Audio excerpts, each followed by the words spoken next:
Hello and welcome back. I'm Rajesh Mahapatra and you are watching Tracking Trends. For the past several days, all of us are living in what feels like a blast furnace, unusual, unbearable heat. Extreme heat conditions are sweeping across North India. In fact, in several other parts of the country as well. We get to see serpentine queues of people outside public water dispensation facilities. Hospital beds are filling up with heat stroke patients, and making it worse, power cuts that are becoming more and more frequent by the day. Climate change, yes, that's here and that's bearing upon our daily living experience. But is that the only reason? Or is there something else that's making our cities more vulnerable, our people more vulnerable to climate change and extreme heat conditions? I asked urban analyst and planner Tikendra Singh Panwar what could be the reason that makes India more vulnerable. Our entire planning process, the way in which we are building our cities, has to be reimagined, has to be reoriented, and for that, the climate action plan of a city should precede the development plan, also called the master plan of the city. If the way we are building our cities, the way we are planning or not planning our cities is also a big reason that is making us more vulnerable to climate change than others, then we ought to be talking about it. But why is it that we don't see that featuring in any major public discourse? In fact, as we speak, Prime Minister Narendra Modi posted a series of messages for the citizens of the country, advising them what they should be doing under these extreme heat conditions, what care they should be taking, what precautions they should be taking. And that's his trademark style. As he does in every crisis, he tells people what they ought to be doing, but never says what the government is doing. And that's the question I ask Tikendra Singh Panwar today.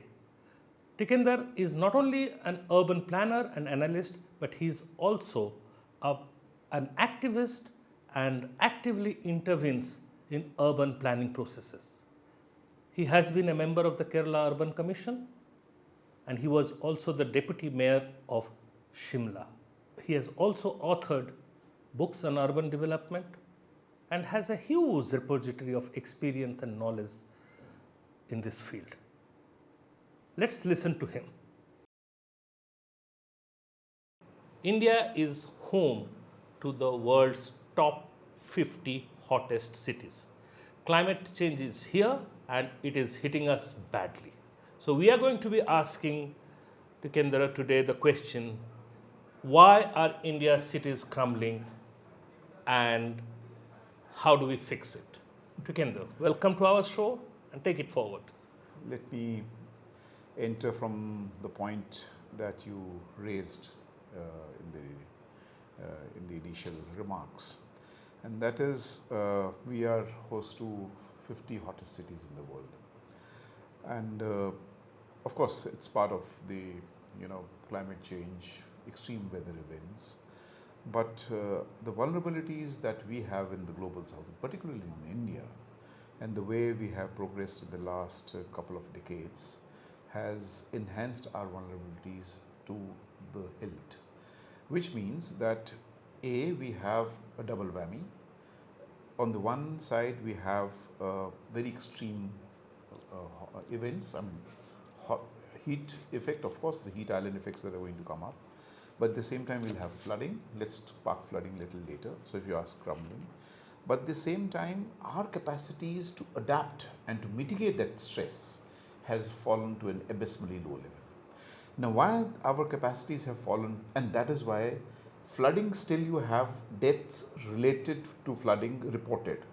But tell me, what is the way in which we identify that here is a death that has taken place because of heat effect, because of extreme, the cities that are really becoming micro ovens now. And because it's not being reported, there's very little that is happening in that field. So I believe, of course, understanding that it's a global phenomenon, but at the same time, some very small things that the cities should be empowered to mitigate this stress is also not, what we call the democratization of the process. Because the design of the city is so capital influenced, this design of the city is led by very large capital intensive technologies which push some of the very essence that the city needs. Something that we used to discuss in the 1960s called Design with Nature, Ian McHugh wrote. Let me cite a few examples to you. In the last couple of decades, maybe 3 decades to be very particular, let's talk about Delhi only. Go to Lady Hardinge Medical College, and I'll give you a very concrete example. Go to Lady Hardinge Medical College and you'll find a building which is almost 120 years old, and I believe there's a gynae ward. Without an air condition, it looks cooler. But there's another building that we have built, another building which has been constructed very recently in the last 1 decade, cannot survive a single second without the air conditioning. So cities in the last couple of decades have literally become energy guzzlers. So they are consuming lots of energy, but at the same time they're also emanating lots of heat back into the ecosystem. And it is precisely because of this reason that despite the fact that you have just 3% of the land mass which is quote unquote urban, but this land mass consumes almost 70% of the total energy, consumption in India. So India's cities are consuming almost 70% of the energy that the entire country is consuming. Actually, and this is 3% of the land mass. So, and maybe 35% of the India's population lives there. So you can understand, this huge kind of gap that exists. And at the same time, what are the major sectors? Now, why I brought this whole question of building? Because building happens to be one of the major sectors. And why I brought you the capital intensive? Because if you look at the glass, steel and cement capital, this is a push that has come up in the last. So, and this is a dialogue that we've been talking to our architect friends and planners. We said, you are corrupt, you've actually spoiled our system. They said, no, we are not corrupt. It's the ecosystem that makes us corrupt. Because the same designer could have gone in a beautiful way, could have constructed buildings, could have constructed housing, could have developed a completely realigned process of urban mobility, which is the second major energy guzzler in your cities. Look at the way the cars that are entering. So we'll come to mobility a little later, but let's stay on this. In the past 3 decades, particularly in the past 2 decades, the vertical growth, absolutely, as they say, of urban centers have gone ahead at a phenomenal pace. So, are you trying to say the way today we design our buildings, the way they are architectured, is there a better way to reduce your dependence on iron, cement and steel? Absolutely. 100%. Because that kind of emanates more heat, and that's itself, production of it is energy guzzling. So what's the, as we go on talking about problems, let's try to talk about certain solutions also. I would suggest for that, the best person to answer would be a professional architect. But I've been teaching in SPA 6 years as an external guide. I can tell you there are n number of solutions. And something that I've mentioned, Ian McHugh, but even current day urban planners and designers. But the point is, where is the space that we are providing? Now take for example the Delhi master plan. Where would this flow from? Where would this energy flow from? So this energy should flow from a completely democratized process where you at least have a competitive design model, where you ask different set of people that, look, we require a space to be built, and the space which doesn't become an energy guzzler. That doesn't mean that it will not require energy. But that's why I gave you the example of Lady Hardinge Medical College. Of course, there were no air conditioners at that time. But because they didn't have air conditioners, their housing. So, the whole question of the size of the wall, what should be the width of the wall, how much elevation is good enough in a city, where is this being debated? So, where are the drivers? Unfortunately, the drivers in a city which should be based on ecology, geography, which should be based on hydrology, and now, of course, climate. So, climate change and risk linked to climate change should be the sole driver of urbanization. Unfortunately, this is yet not a driver of urban, and that is why you find deaths being reported and not reported due to heat, deaths taking place because of flooding.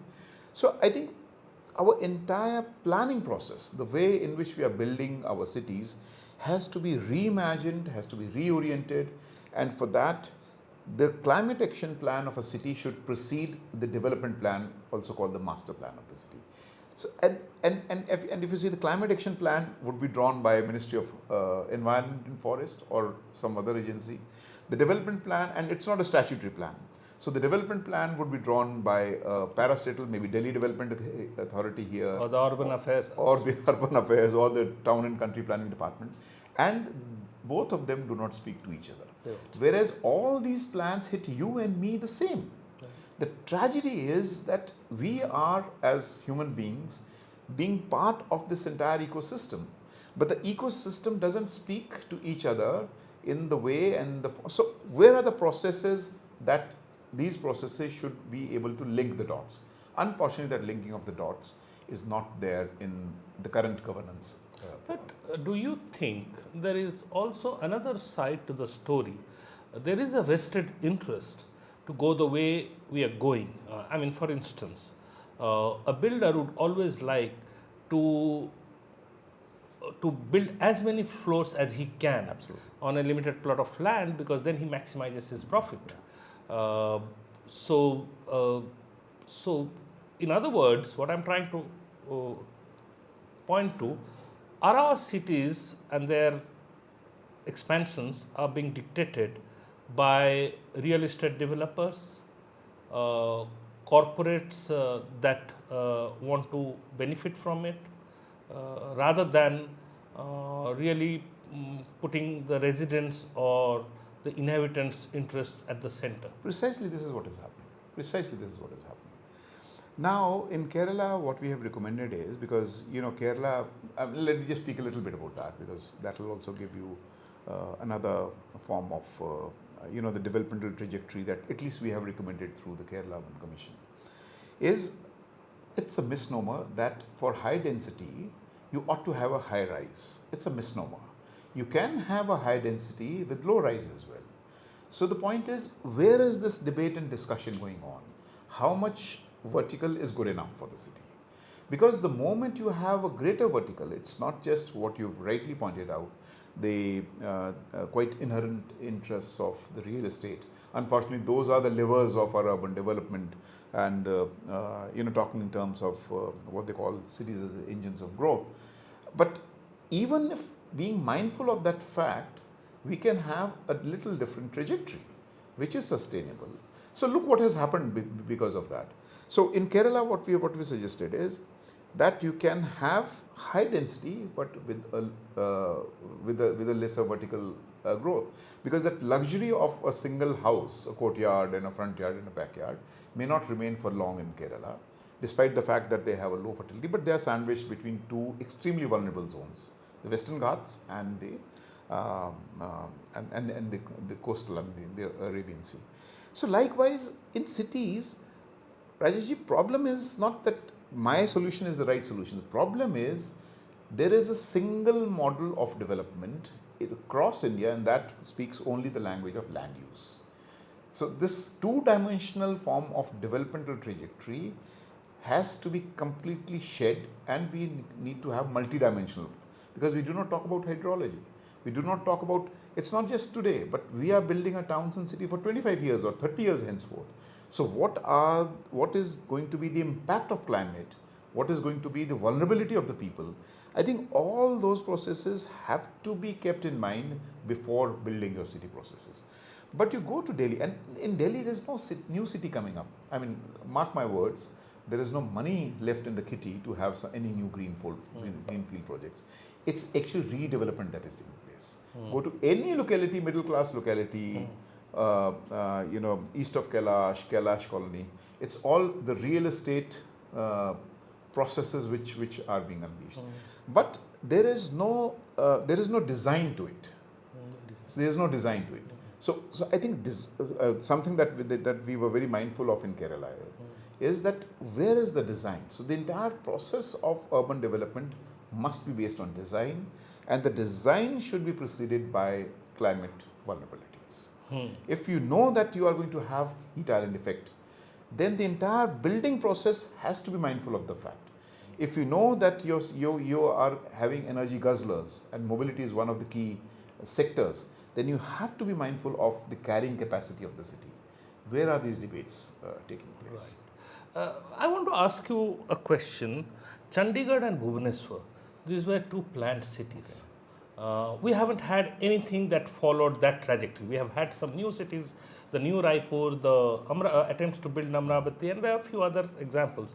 But they're nothing, they don't come anywhere close in terms of planning and implementation to what we had with Chandigarh and Bhubaneswar. Incidentally, Chandigarh and Bhubaneswar don't feature in this polluted cities list of India. I mean, the ones that make it. I don't know about Kerala. My guess is, barring Kochi, all other places would be fairly okay. Of course, they do have an advantage of being coastal. Both are coastal cities. So, I mean, would it be correct to say, in some way, Chandigarh and Bhubaneswar models have also served us well? Absolutely. So, we could have learned from that, but we didn't. Well, I need to share some very funny anecdote with Chandigarh. And as you know, and I'm so glad that you brought Chandigarh. I do not know much about Rourkela. So, Bhubaneswar. Sorry, about Bhubaneswar, but both are planned cities. And both are part of the, what we call the Nehruvian vision of city development.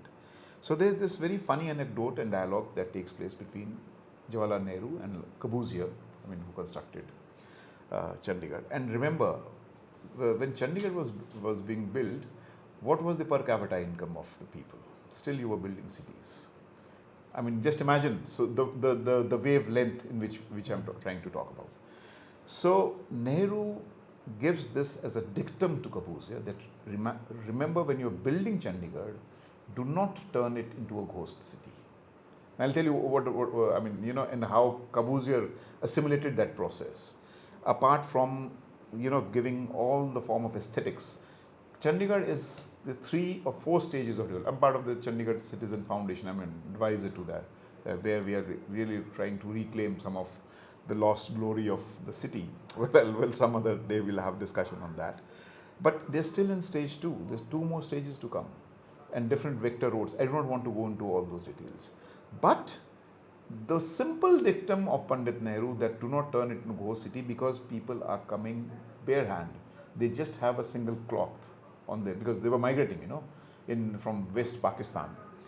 What Corbusier did, he never allowed steel to be part of the development process. So therefore, if you visited Chandigarh 20 years ago or 30 years ago, you would find Chandigarh had brick walls. Everything was He brick. never allowed plastering of the wall, because plastering of the wall would have escalated the cost. He did not allow 2-story buildings. He did not allow steel to be, put into the roof. He did not allow even the downpipes, because that will escalate the cost. He allowed only the local earthen material to be used.